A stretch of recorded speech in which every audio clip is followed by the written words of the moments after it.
বন্ধুরা, আজকে আমাদের কালিম্পংয়ের তৃতীয় দিন। আজকে আমরা যাব লামাহাট্টা, গোপালধারা টি স্টেট এবং তিনচুলে। এই তিনটে জায়গায় ঘুরে আমরা চলে যাব রাত্রিবেলায় মিরিকে। ওখানেই আমাদের নাইট স্টে। তাই যে আমরা লামাহাটার পথে চলেছি, পৌঁছেও গেছি। এই যে লামাহাটা ইকো পার্ক, দেখো একদম সম্পূর্ণটাই ন্যাচারাল, কোথাও কোনো কৃত্রিমতা নেই। শুধু চারিদিকে পাইনের বন আর সবুজ বনানী। তোমাদের সঙ্গে আমি এই দৃশ্য শেয়ার করছি।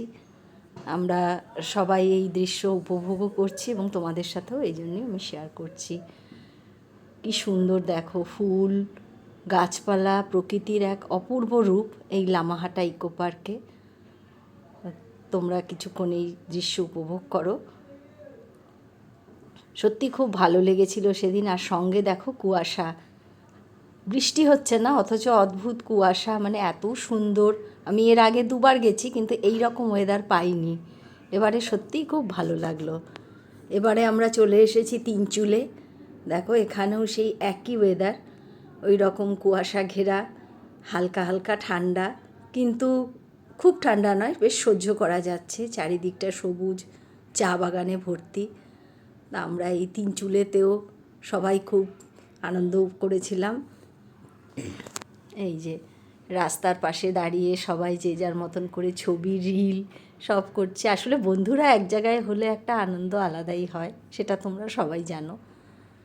তা আমরা অত সুন্দর তিনচুলের প্রাকৃতিক দৃশ্য, তার সঙ্গে এই রকম এই দেখো কুয়াশা কীভাবে ভেসে বেড়াচ্ছে গায়ের মধ্যে দিয়ে। তো সত্যি সেদিন ভীষণ ভালো লেগেছিল। আমরা এইভাবে তিনচুলেতে সবাই ঘোরাঘুরি করছিলাম। এরপরে আমরা চলে গিয়েছিলাম গোপালধারা টি স্টেট। এই যে গোপালধারা টি স্টেটে আমরা ঢুকছি। এটাও ভীষণ সুন্দর, সেই সবুজ পাইন বন এবং চা বাগান। তো তোমাদের সঙ্গে আমি পুরো দৃশ্যটাই ঘুরিয়ে ঘুরিয়ে দেখাচ্ছি, ক্যামেরা ঘুরিয়ে যতটা আমার পক্ষে সম্ভব হয়েছে। তোমরা দেখো ভীষণ সুন্দর এই টি বাগানটা। এই গোপালধারা টি স্টেটের এত সুন্দর দৃশ্য আমি অবশ্য এবার প্রথম দেখলাম। এর আগে আমি দুবার কালিম্পং এসেছি কিন্তু কোনো দিন আসিনি এখানে। তো এটা আমার গোপালধারা টি স্টেটে আমার প্রথম আসা। ভীষণ সুন্দর লাগছে। আমরা সবাই এখানেও অনেকক্ষণ কাটিয়েছিলাম সময়টা। আসলে ওয়েদার এবং প্রকৃতি দুটো মিলেমিশে এত একাকার হয়ে গেছে যে আমরাও সবাই তার মধ্যে যেন মিশে গিয়েছিলাম মনে হচ্ছিল। এত অপূর্ব লাগছিল। খুব সুন্দরভাবে আমরা সেদিনকে গোপালধারা টি স্টেটে অনেকটা সময় কাটিয়েছিলাম। তারপরে আমরা কেউ কেউ চা খেয়েছিল, সবাই না। এই আমরা করে তারপরে অনেকক্ষণ কাটিয়ে তারপরে আমরা চলে গিয়েছিলাম মিরিকে। মিরিকে আমাদের নাইট স্টে। এই যে রাস্তাটা তোমাদেরকে আমি দেখাচ্ছি। এই দেখো রাস্তাটা এইরকম কুয়াশা ঘন, কিচ্ছু দেখা যাচ্ছে না।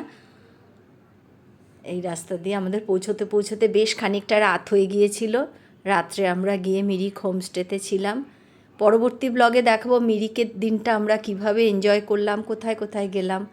ততক্ষণ পর্যন্ত তোমরা অপেক্ষা করো। আর এই ব্লগটা ভালো লাগলে please please like, share and subscribe করে দিও। আর আমি এই ব্লগটা আজকে এখানেই শেষ করছি। টাটা।